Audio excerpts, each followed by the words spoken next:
this reaction we're going to be doing is Streamers University taught you how to get rich, but nobody noticed. So we might as well go ahead and do some educational shit and let's react and, see what we can learn from this or what they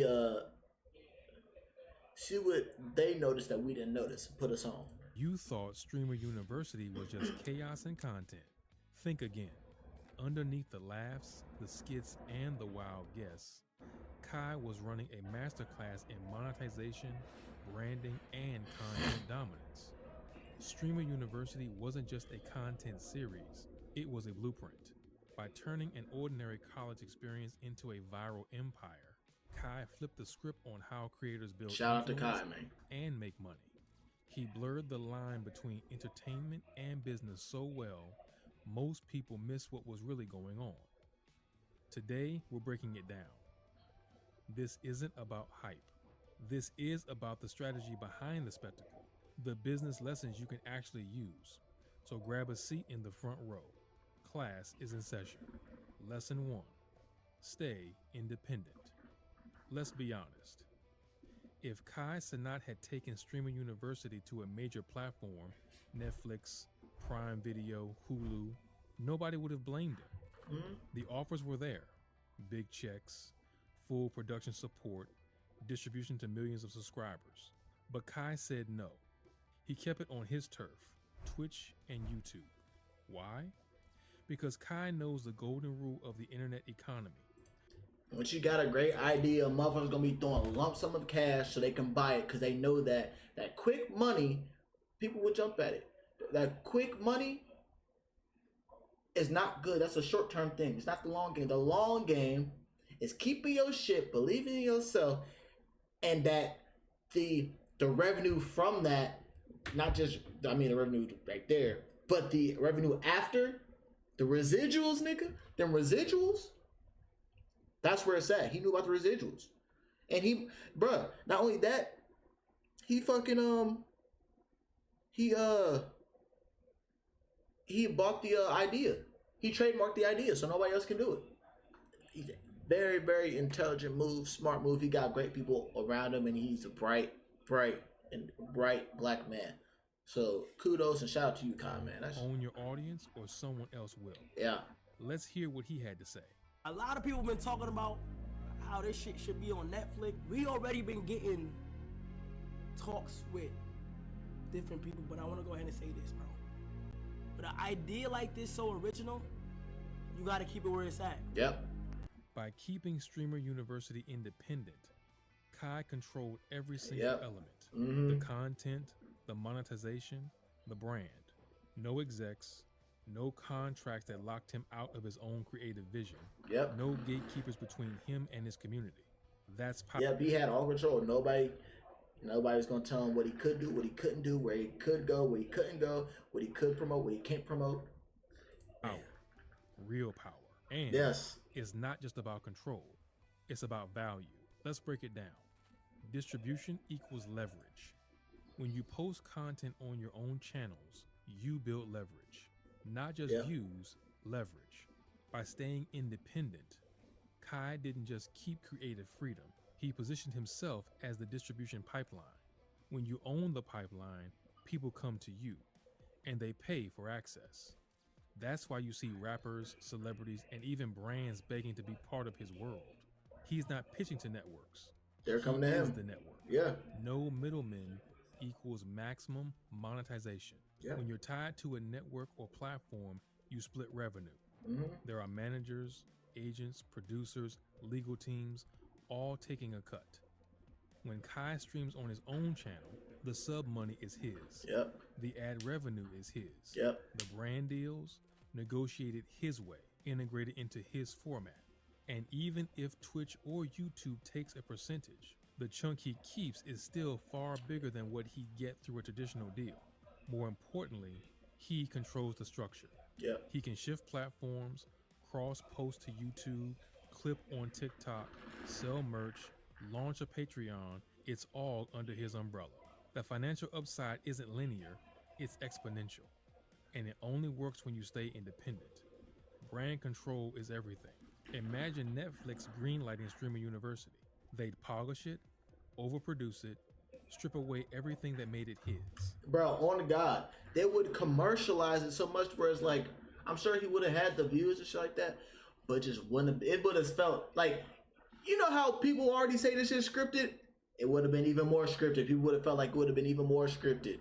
And it would have made it more, I bet you, the time frame where he had it, it probably wouldn't have been out as quick as he did it. Like, they probably would have been trying to edit it over everything. And you know what's crazy too? It probably would have been problems with the, because this is live, it probably would have had problems with the fight. Probably would have had problems with the live streaming, like during the Mike Tyson and Jake Paul fight. Everybody was having issues. So I'm sure if Kai would have went to Netflix, probably it would have had problems. So, yeah, excuse me. Yeah,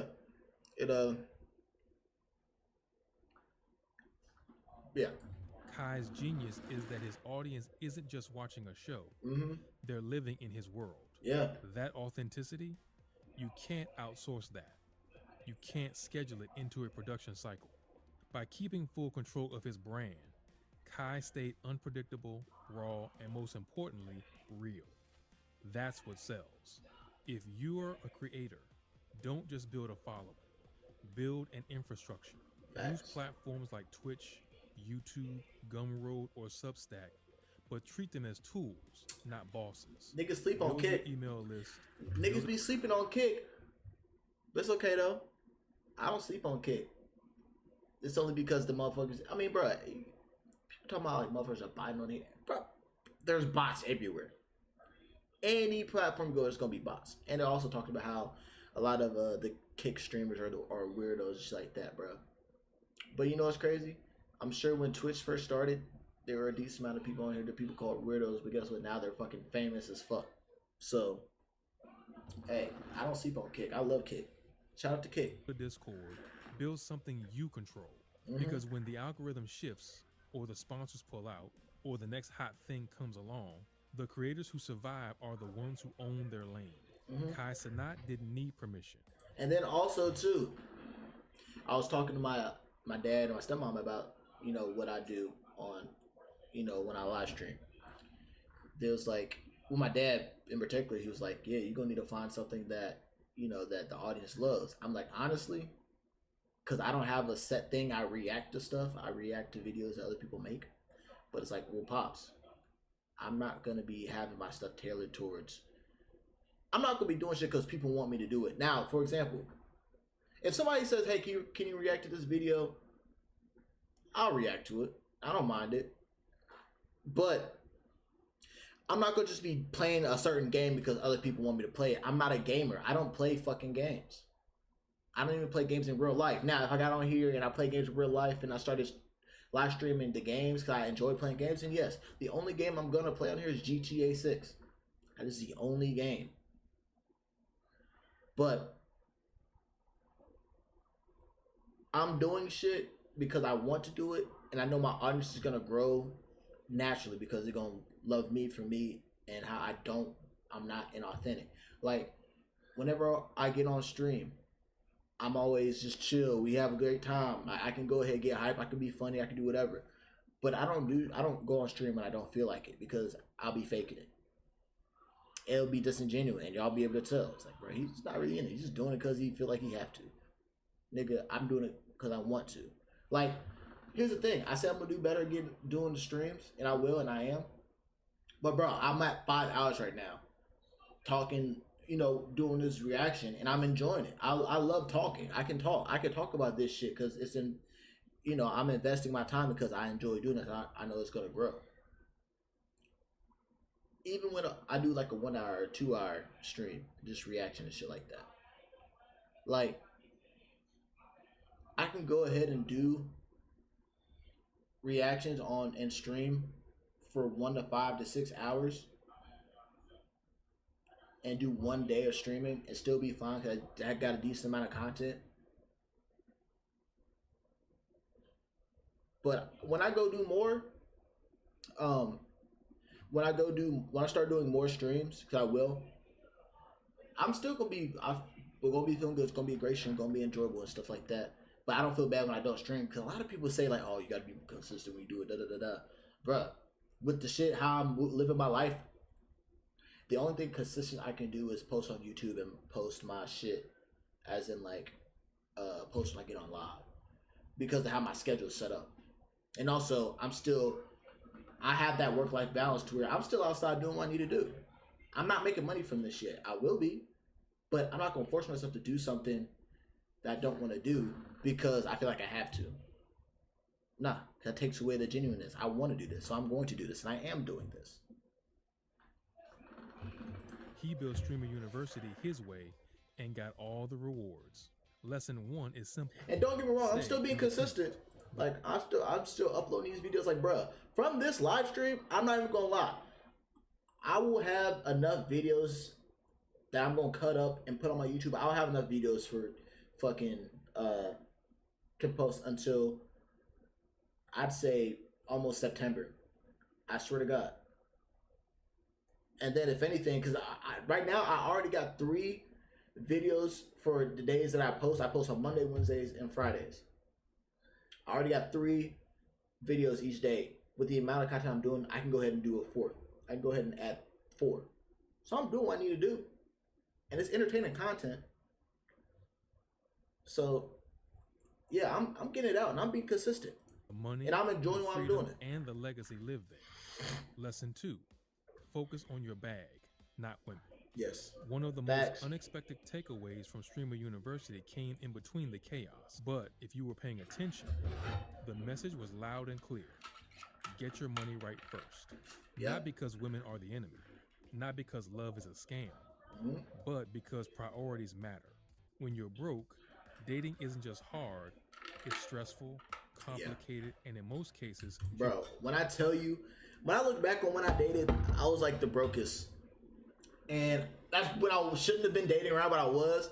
And I don't know how, but I made that shit happen.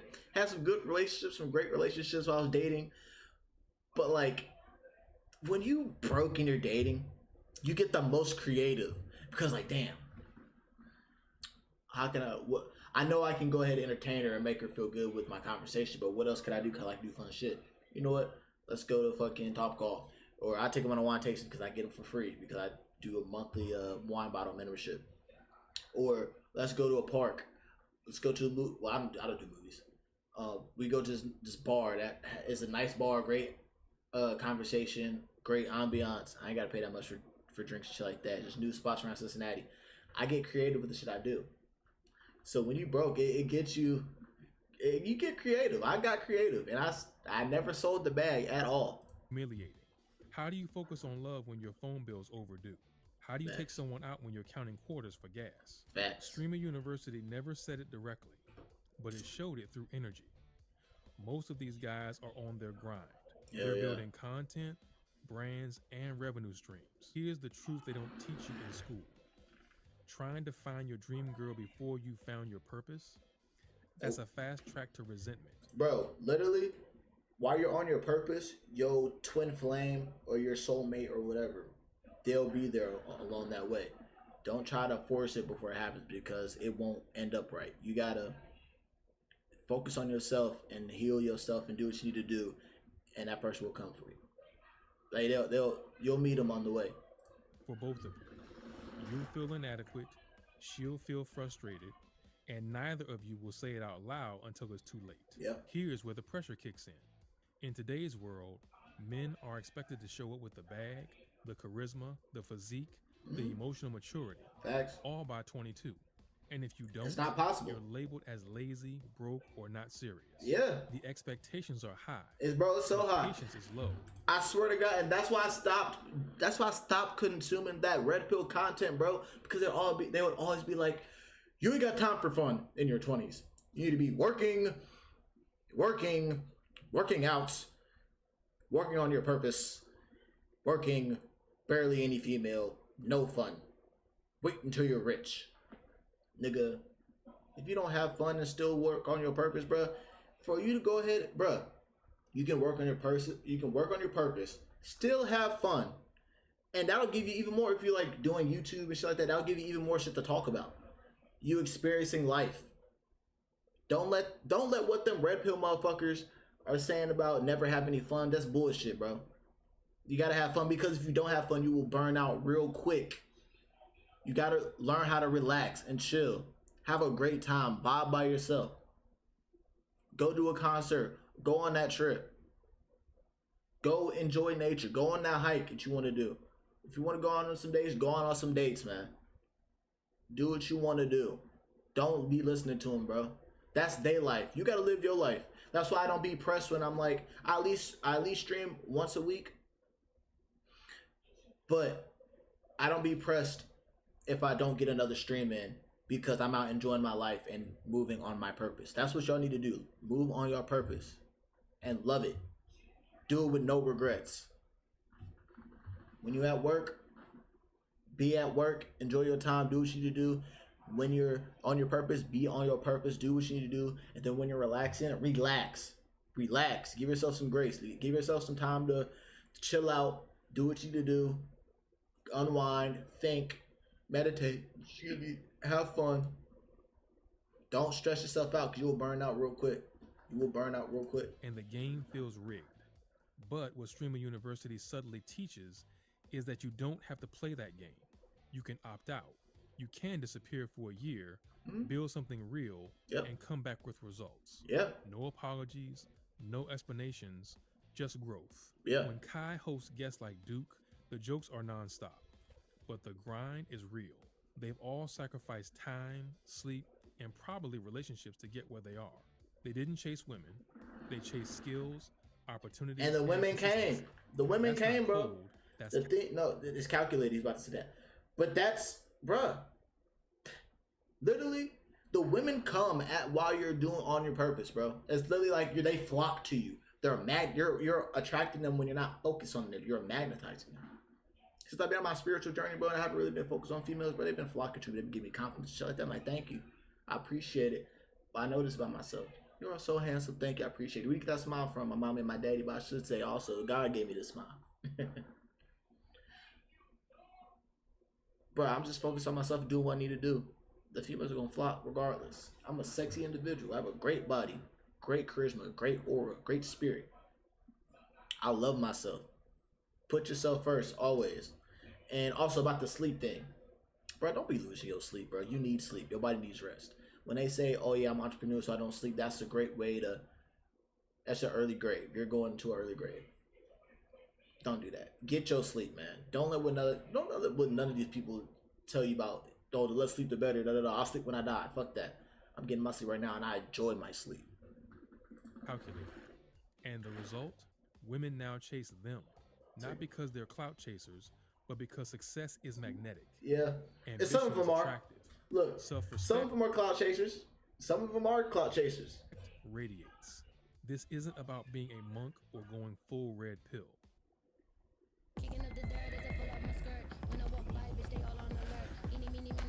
I was about to say, did that fucking horse had on some white forces? I'm about to say, oh, just clean those big ass feet. It's about prioritizing. Because the truth is, love is better when you bring something to the table and not just vibes. So what's the takeaway? Focus on becoming the kind of man who doesn't need validation. Facts. Get your finances in order, sharpen your skills, build something you're proud of. Then, when you do enter a relationship, you walk in as a full person. And that's the thing that I realized too. I realized that I was seeking validation in my relationship. I was seeking validation, attention, and I was seeking love when I was giving it out and I wasn't getting it back, so I'd get mad. And I had to check myself. I'm like, damn, bro, like, I need to love myself first. Now, why am I expecting somebody to love me as much as I love them? I should be putting that love into myself. I need to put 100% love into myself. I'm putting myself first regardless, even when I get into relationships.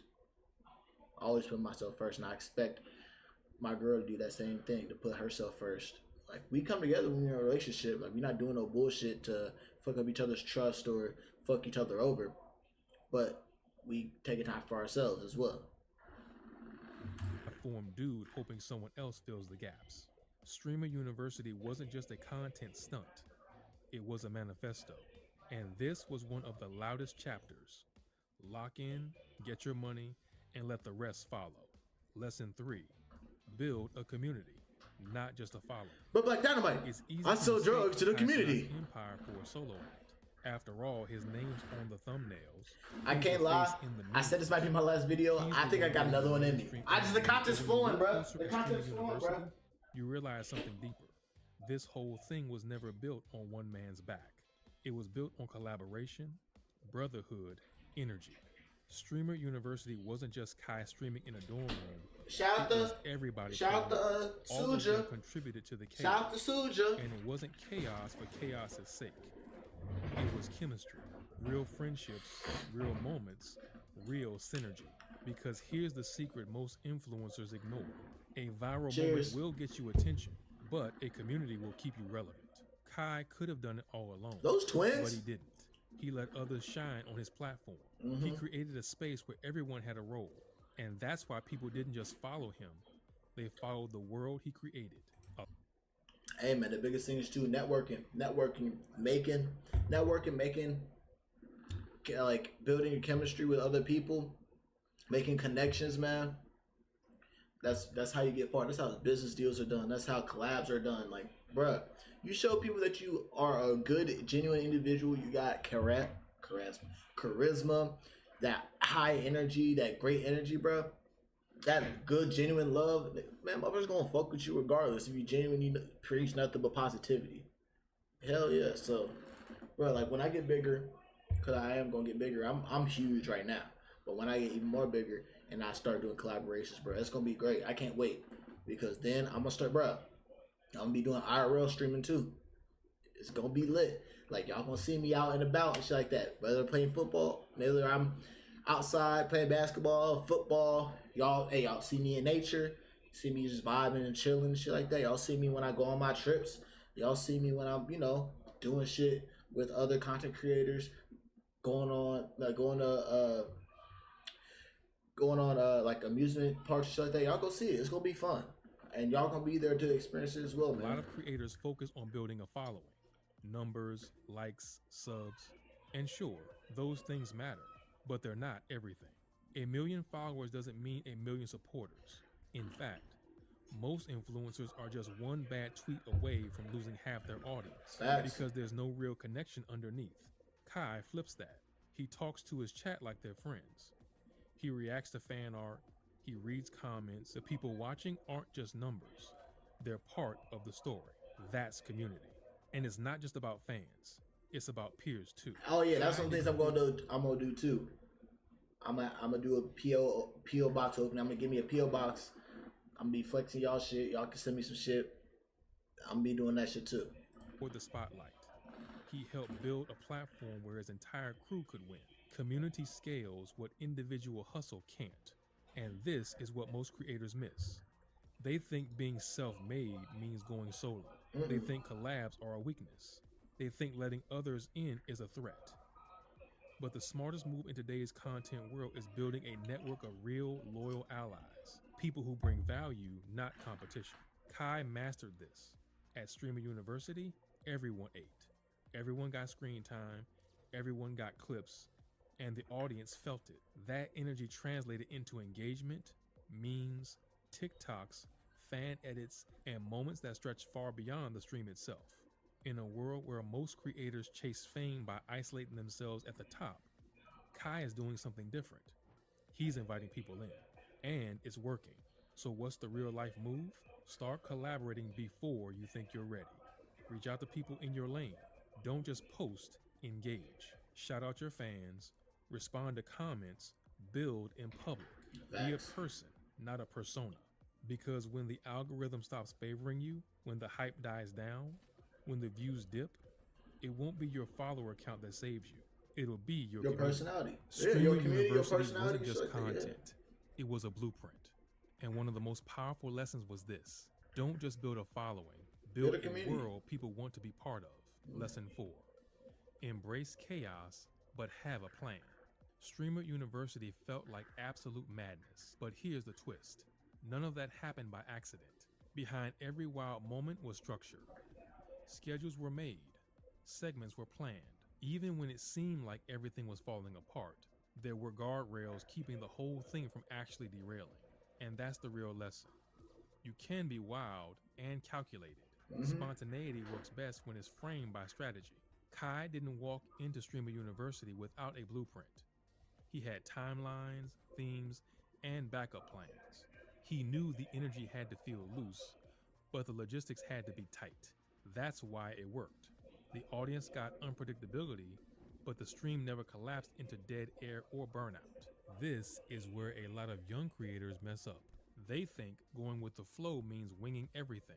No prep, no strategy, just vibes. But vibes alone don't last. Facts. Eventually, the audience notices when you're just freestyling your way through a half-baked stream. On God, bro, on God, that dead air time. That fucking dead air time. People can see that. People can, bro, that's how I know that y'all be able to notice when I'm not really into my stream. Y'all will be able to notice because I be faking it. Like, I can't fake the funk. I can't lie. I'm a very honest person. Not just for what I say, but just how my mannerisms. And sponsors definitely notice. Mm-hmm. Kai's success proves that controlled chaos is way more powerful than actual chaos. He leaned into the unpredictable, but he always had a safety net. There was always something next. That's how you sustain momentum. Mm-hmm. And it applies beyond streaming. Whether you're building a business, launching a podcast, or starting a brand, embrace your wild ideas. Try things that scare you, but do it with a framework. Set goals, make schedules, build systems. Give your creativity a container, because chaos might spark attention, but structure builds empires. If this episode got you thinking differently about streaming, drop a like, hit that subscribe button, and comment below. Thanks for watching. Stay smart, stay strategic, and as always, keep building. The video on the screen shares some hidden business lessons in the movie Paid in Full. Click on it now to watch. We'll see you over there. Love was nearly... Shout out to Black Wealth. I'm subscribing and I'm liking that video. That video was dope.